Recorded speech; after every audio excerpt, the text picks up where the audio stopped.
So do you see the whole pursuit of chasing success in whatever shape or form a real problem for people who are chasing it? Yeah. Do we get just handcuffed by that?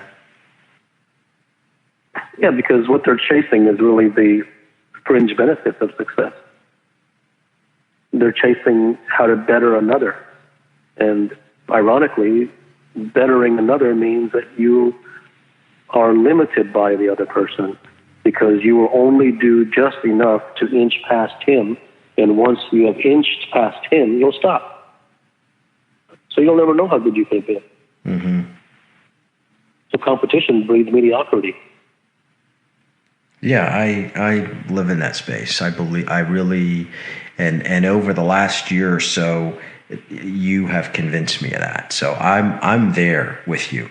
At the same time, I also realize that as human beings, to get to that state that you're describing, that the 5 people really, really want to get a glimpse at, there has to be an element of fear, of letting go of everything that I've done in the past that at least gave me a taste of what success is like in order for me to try to pursue, maybe a more appropriate or permanent way to live in this state that you're talking about. Fear is real. Mm-hmm. And it's hard to get rid of for a lot of people. Right? And I assume that the people who are at the level that you're describing maybe are not immune to it, but deal with it differently. No, I don't think fear is a problem. I think what matters is what you're afraid of. That's the problem. See, if you're afraid of not becoming a success, that's a problem. If you're afraid of not learning the truth, that's not a problem. That's a very good problem to have. Because whatever you're afraid of, that's what you're going to make sure doesn't happen. So if you're afraid of losing, and if you're afraid of not becoming a success, then you'll go down the path of hard work and struggle. If you're afraid of not learning the absolute truth, and that's what you're truly afraid of, that how good you could have been, then you'll go down the path of mastery. So the nature of your fear has consequences. So do you measure progress? How do you measure progress? Or do you? No, I don't measure progress. I just measure did you get to where you want to go or not? Well, in business, if we've got these super ambitious goals, we may not ever get there, but we get closer. Is that thumbs up or thumbs down? I don't think it's about the goal. I don't think it's about the goal.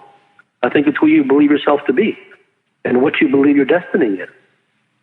What you believe to be your birthright, who you feel that you were put on this earth to be. I don't think it's about goals. So you have talk of goals when you have all these committees, because committees are drivel. Whenever you have more than one person in any situation, it's going to be drivel. That's why last time when you were asking me about boards and stuff, mm-hmm. they don't know anything. Mm-hmm. They don't know anything. They don't. They may know what they want, but there isn't a single group in the world that has wisdom. Even if you go to a Buddhist monastery, that group doesn't have wisdom.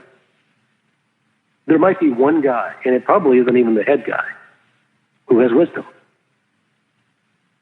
Groups are a dumbing down phenomenon. Groups are a regression to the mean phenomenon. There's no effectiveness. Well, I mean, the only effectiveness coming out of a group is, if you want to lift a big heavy log or a tree or something, there's power in numbers in that sense, of muscle power. That's fine. Whereas one person couldn't do it alone. That I understand. That's fine. But anything that's on any sort of intellectual level or anything that's non-mechanical, groups will always be filled with mediocre people. But you can't. Because if there's one brilliant person in that group, he will be eaten alive by the mediocre. Yeah. Yeah, you're dead on that.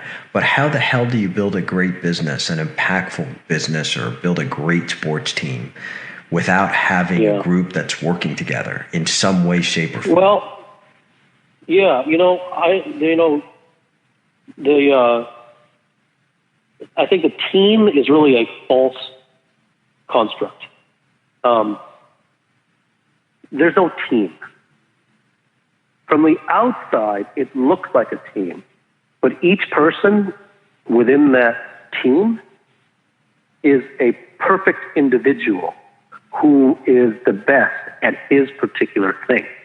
So the group and the team, that's only an added societal label. The guitar player isn't helping the piano player play the piano while he's doing guitar with his left hand. Right? And it's only when one is purely individualistic and sticks to the perfection of his own craft that a symphony is created. If everyone's meddling in everyone else's business, then it would be a disaster. So yes, it's parallel play. It isn't really a team.